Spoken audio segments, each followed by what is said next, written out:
Imaynayan kallankichis ñaña Ituraykuna. Nohatutimi Mayeli. ¿Cómo están, hermanos y hermanas? Me llamo Mayeli.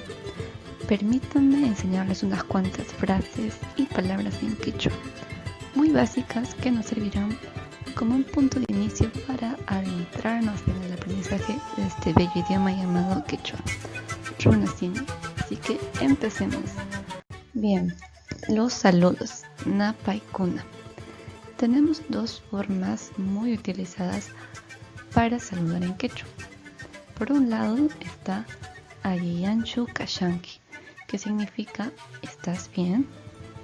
Yapamanta, de nuevo, Ayiyanchu Kashanki. Y por otro lado tenemos Imaynayan Kashanki, que significa ¿cómo estás? Yapamanta, Imaynayan Kashanki. Kusa, excelente. Para responder estas preguntas, hoy les traigo dos formas muy básicas. La forma positiva, que es Ayiyanmi Kashani, estoy bien.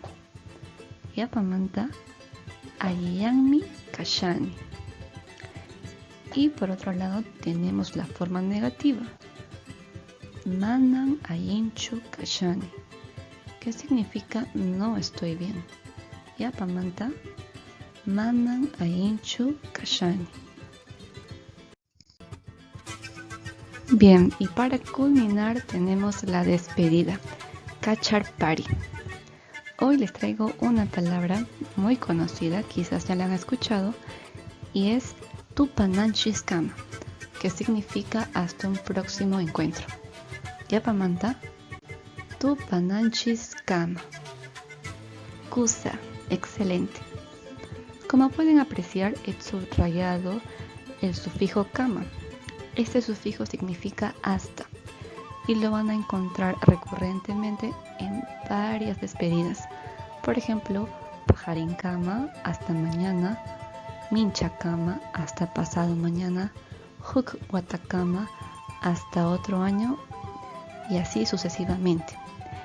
Bien amigos, Mase y Kuna, espero les haya gustado esta mini clase y hayan podido aprender sus primeras palabras en quechua. Muchas gracias por haberme escuchado. Añay, Uyariwas Hakimanta. Tupananchis Kama.